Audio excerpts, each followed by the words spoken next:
ആകാശത്ത് ഒരു അസാധാരണ വെളിച്ചം കണ്ടുകൊണ്ടാണ് അലൻ ഉണർന്നത്. അതൊരു വിമാനമായിരുന്നില്ല, ഒരു നക്ഷത്രമായിരുന്നില്ല. ആകാശത്തു നിന്ന് താഴേക്ക് ഇറങ്ങി വന്ന ആ പ്രകാശഗോളം പതിയെ ഒരു പറക്കും തളികയായി രൂപപ്പെട്ടു. അതിൽ നിന്ന് ഇറങ്ങി വന്നത് ചെറിയ വെളുത്ത ശരീരവും വലിയ കറുത്ത കണ്ണുകളുമുള്ള ഒരു ജീവിയായിരുന്നു. പേടിക്കു പകരം അലന് ആകാംക്ഷയാണ് തോന്നിയത്.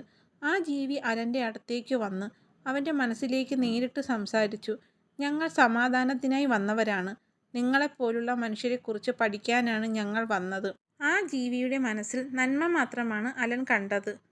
അവൻ ആ ജീവിയെ തൻ്റെ വീട്ടിലേക്ക് ക്ഷണിച്ചു. അവർ ഒരുമിച്ച് ഭക്ഷണം കഴിച്ചു, ചിരിച്ചു സംസാരിച്ചു. അന്യഗ്രഹ ജീവികൾക്ക് മനുഷ്യൻ്റെ വികാരങ്ങളെക്കുറിച്ചും സംസ്കാരത്തെക്കുറിച്ചും കൂടുതലായി അറിയണമെന്നുണ്ടായിരുന്നു. അങ്ങനെ ദിവസങ്ങൾ കടന്നുപോയി. അവർ സുഹൃത്തുക്കളായി. ഒരു ദിവസം ആ ജീവി അലനോട് പറഞ്ഞു, "ഞങ്ങൾക്ക് തിരികെ പോകേണ്ട സമയമായി. നമ്മുടെ സൗഹൃദം ഇവിടെ അവസാനിക്കുന്നില്ല. ഈ പ്രപഞ്ചം വളരെ വലുതാണ്. നിങ്ങൾ ഒറ്റയ്ക്കല്ല." ഇത് പറഞ്ഞ് ആ ജീവി അലന് ഒരു ചെറിയ കല്ല് സമ്മാനിച്ചു. അത് തൊട്ടപ്പോൾ അലന് തൻ്റെ മനസ്സിനെ നിയന്ത്രിക്കാനും തൻ്റെ ചിന്തകൾ കൊണ്ട് സാധനങ്ങൾ ചലിപ്പിക്കാനും സാധിച്ചു. ആ പറക്കും തളിക വീണ്ടും ആകാശത്തേക്ക് ഉയർന്നുപോയി. അലൻ ആ കല്ലുമായി അവൻ്റെ പുതിയ കഴിവുകളുമായി ഒരു പുതിയ ലോകത്തേക്ക് ഉണർന്നതുപോലെ നിന്നു.